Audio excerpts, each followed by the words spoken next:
Okay, good afternoon. Continue with the indefinite integrals. We are already on the one of the integration techniques, that is the integration by parts. Again, for just a review of what we did last meeting, for the integral of uv du, that is equal to u times v minus the integral of v du. So again, for the priorities in determining your u, yung sabi natin last meeting, we're going to use your liat, or uunahin muna natin.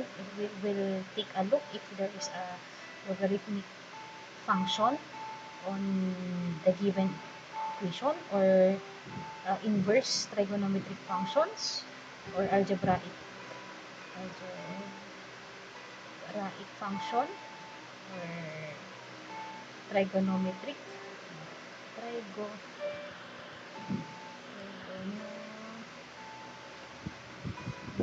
function, or exponential function. So these are our priorities for the determination of our u. So let's have again a review of what we did last meeting. Let's have an example. For the integration by parts, let's have the integral of x e raised to x dx. Again, I think we have solved this last meeting. So in the determination of our u, sundan lang natin itong LIATE. Walang logarithmic function, so we cannot use this. Wala ring inverse. But there is an algebraic function, which is our x. So yun ang gagawin natin u. The remaining components of our integral, or elements of our integral, are dv is now equal to your e raised to x dx. So the derivative of u is du. The derivative of x is dx. If we take the integral of dv, that is v, which is equal now to integral of e raised to x, is simply equal to e raised to x. Again, as I've said last meeting, wag muna natin lalagyan ng plus c because we are not yet done with our integration. And then, for the integral of x times e raised to x dx, we just have to follow this one, u v minus the integral of v du. So in this case, our u is x, our v is e raised to x, minus the integral of our v is e raised to x, our du is dx. Right? Therefore, x times e raised to x, what is the integral of e raised to x? Tama, that is e raised to x, this time plus c. This is now our final answer for the integral of x times e raised to x dx is equal to x times e raised to x minus e raised to x plus c. This is now our final answer. Okay, let's have another example. Let's try the example number 2, the integral of ln of x dx. Okay, that is our second problem. Second example, I mean. So if we're going to take the value of our u, again from yung basis natin, LIATE or liat, mayroon tayong logarithmic function, which is the ln of x, so that will be our u, and our dv is the remaining, which is dx. Derivative of u is du. Derivative of ln of x is 1 over x dx. Then, integral of dv is v. The integral of dx is x. So, the integral now of ln of x dx is equal to u times v minus the integral of v du. So that is now equal to, what is our u? Ln of x multiplied by our v, which is x, minus the integral of our v, x, and our du is 1 over x dx. Tama? That is not yet our final answer, so we have to simplify this one. So, magiging ang integral ni ln of x dx is equal to, ayusin ko lang, magiging x ln of x minus, sa loob ng integrand, magka-cancel out si x. Tama? Magka-cancel out. So, ang matitira na lang sa loob ng integrand is dx. Therefore, our final answer for the integral of ln of x dx is equal to x ln of x minus the integral of dx is x. So, since this is now the last part, I'm going to add my arbitrary constant c. Therefore, this is now my final answer. The integral of ln of x dx is equal to the x ln of x minus x plus c. Okay? Let's have another example. For example number 3. For example number 3, let's try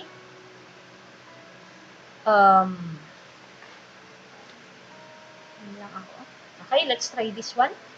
The integral of x squared times ln of x dx. So, anong magiging value ko ng u? What is my dv? Again, we're going to use for the priority of u sa may liat. We have a logarithmic function, so that will be our priority. So, u will be u is equal to ln of x. Our dv, yung natira, that is x squared dx. Derivative of u is du. Derivative of ln of x is 1 over x times dx. Integral of dv is v. Integral of x squared dx, that is equal to x cubed over 3. Do not put the arbitrary constant. Then we now proceed with our next step. The integral of x squared ln of x dx is equal to u v minus the integral of v du. So that is equal to, our u is ln of x, our v is x cubed over 3 minus the integral of our v is x cubed over 3 and our du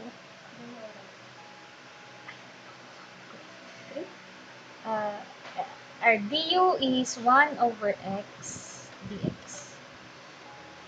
Agret-record na lang ma'am. Ba klase? Alam pala, anong klase ka? Ano oras si klase ma'am? 2 to 3. 2 to 3. Sige lang. Sige ma'am. Papasuin ka na alas 2. Record na lang ako. Na-agkat namin ang klase. So that is, and let's rearrange our answer. Magiging x cubed ln of x over 3 minus the integral of, so kung mapapansin ninyo, I can cancel out x here and yung isang x dito mawawala. So magiging x squared na lang siya dito. Tama? But I can rewrite this as 1 over 3 of x squared dx. Okay? So I can now proceed with my integration. That is x cubed ln of x over 3 minus, I can bring out the constant 1/3 integral of x squared dx. X cubed of ln of x over 3 minus 1/3 integral of x squared. Magiging x cubed over 3. And this time, I'm going to add my arbitrary constant. So, this is equal to x cubed ln of x over 3 minus x cubed over 9 plus c. And this is now the final answer for the integral of x squared ln of x dx. Ayusin ko lang.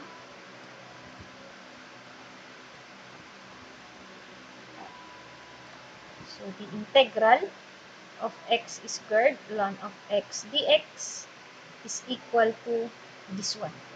X cubed ln of x over 3 minus x cubed over 9 plus c. Okay? Let's try another example.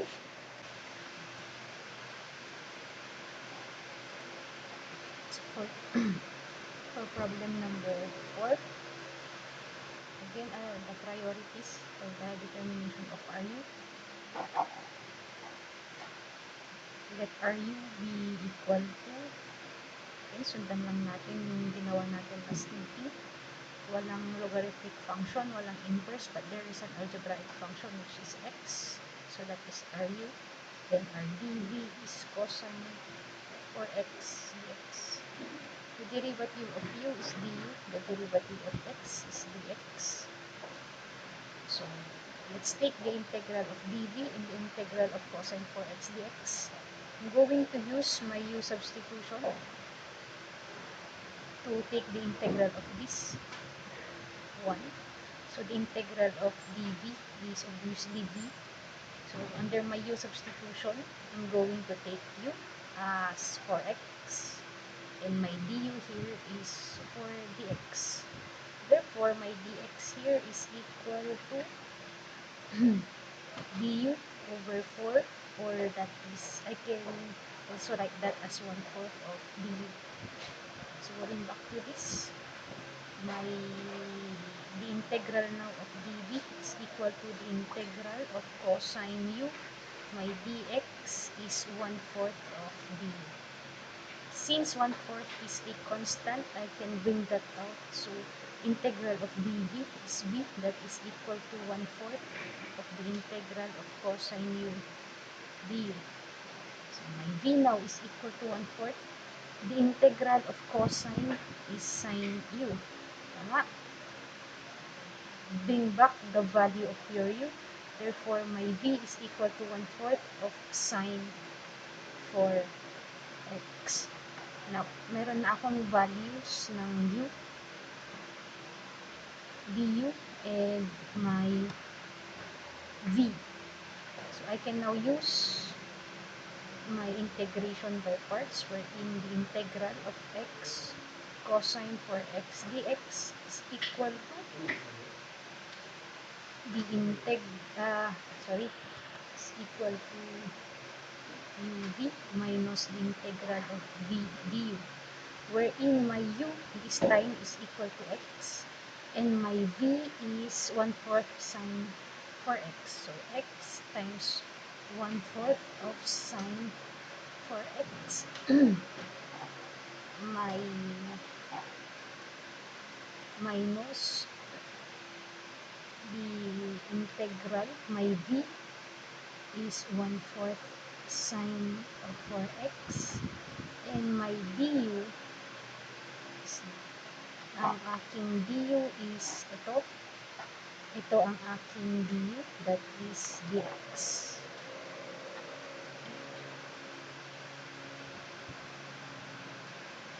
Okay, so I can rewrite this as equal to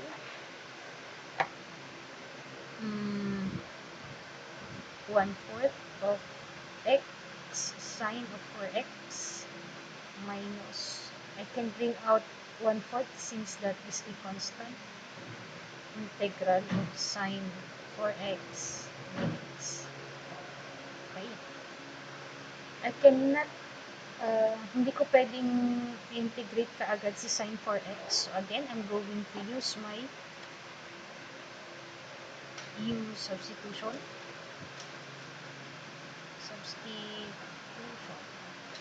Wherein my u is 4x.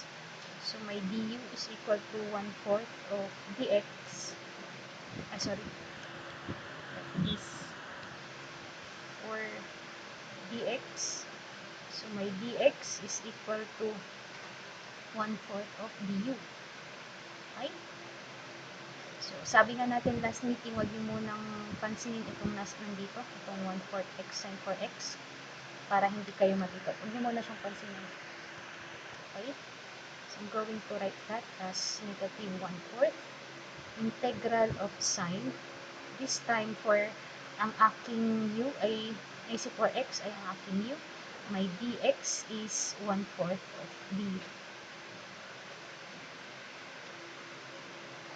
Lalabas ko ulit si 1/4 dito. So magiging negative 1/4 times 1/4 times the integral of sine u dito. This is 1/16. Integral of sine u is what? Negative cosine of u. And I have to bring back the value of my u. That is 1/16 times cosine. My u is 4x. So, negative times negative is positive 1/16 cosine 4x. Again, yan yung integral nung ito.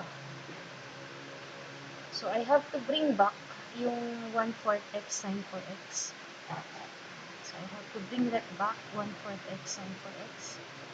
1/4 x of sine 4x. And do not forget to add your arbitrary constant. This is now the integral of x cosine of 4x dx. Okay? Let's try another one. So, itong example number 4, this is a combination of, again, I use u substitution. Let's try another example. Still, we are in integration by parts. So, let's try example number 5. That is y, the integral of y, secant squared y dy. So, here, again, we cannot, hindi natin magagamit si u substitution dito. Hindi rin natin magagamit yung iba pang mga integration rules na napag-aralan natin previously. So, we can use here u substitution. Now, in the determination of your u, again, we're going to use liat. Walang logarithmic function, walang inverse function, but we have your algebraic function, which is the y. So, in this case, ang aking magiging u ay si y, at ang aking dv ay si secant squared y dy. Therefore, du is equal to dy. That's a derivative. The integral of dv is obviously v.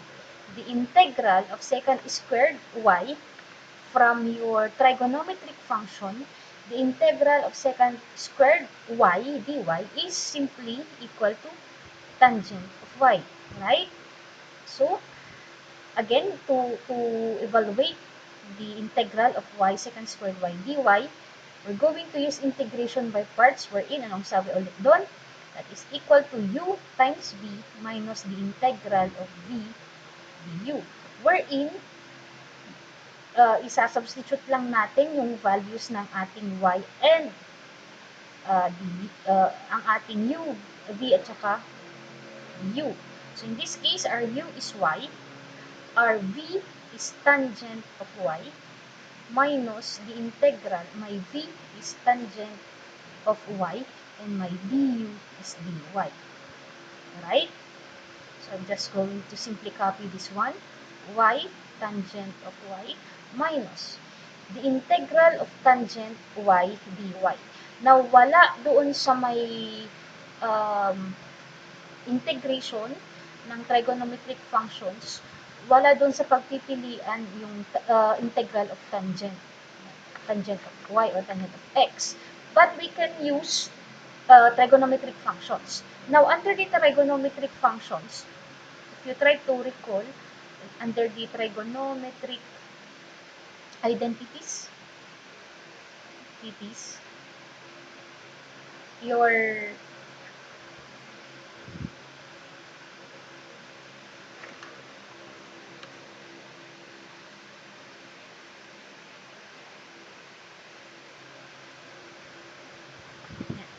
So under the trigonometric identities, it is said that tangent of x is equal to sine of x over cosine of x. Diba? Ito yung napag-aralan natin noon dun sa may trigonometry. Sabi ko nga sa inyo, yung ating variables, we don't stick to one variable x, but we also can use different variables. So if our variable here is y, therefore, the tangent of y is simply also equal to sine of y over cosine of y. So we can use this trigonometric identity. So that is minus the tangent of, papalitan ko ngayon si tangent y ng sine of y over cosine of y dy. So that is y times tangent of y minus the integral of sine y over cosine y dy.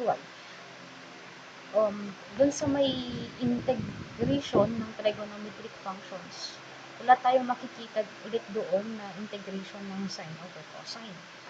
So in here, we can use our u substitution. So I can use here again my u substitution, that is let my u be equal to cosine of y. So the derivative of cosine of y is simply equal to negative of sine y. Tama? That is the derivative of cosine of y. So if we're going to write in here the integral of sine y cosine y dy, I can write that as sine y. My cosine y is my u, and my dy here is equal to du over negative of sine y, right? So that is my dy here. That is du over negative of sine y. I can cancel this out. So, ang magiging answer ko dito is negative 1 over u times du. Right? The integral of negative, so, dito sa may naka-red ink, I can move ko yung negative sign sa labas ng integrand.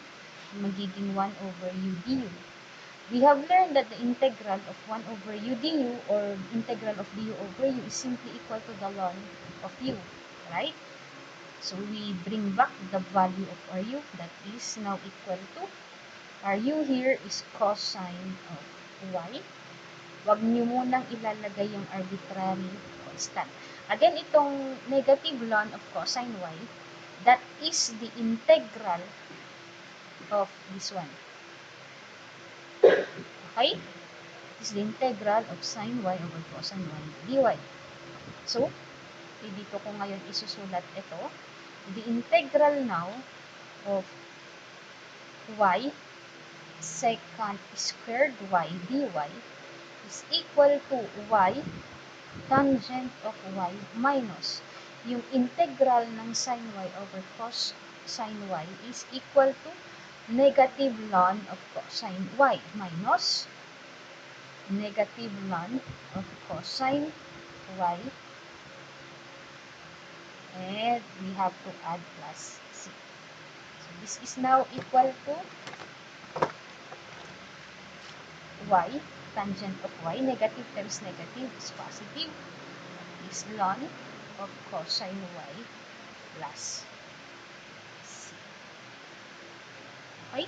So, ito yung integral ngayon ng y, secant squared y dy is simply equal to y tangent of y plus ln of cosine y plus c. Okay? So, that is the answer. For example, number 5. Okay? Try to solve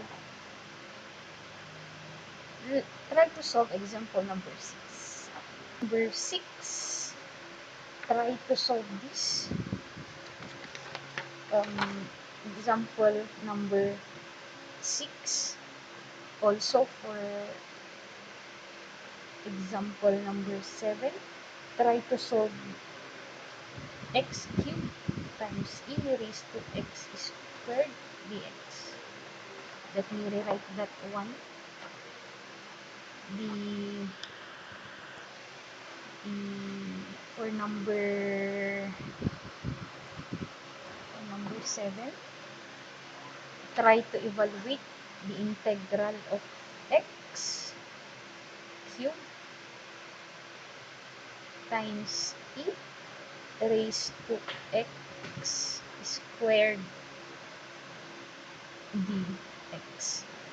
Try to evaluate example number 6 and example number 7. Again, I'm not going to check, or I'm not going to collect or to let you submit the solution for this, but I'm going to leave this to you, and I encourage you to solve this problem para makabisado ninyo ang integration by parts.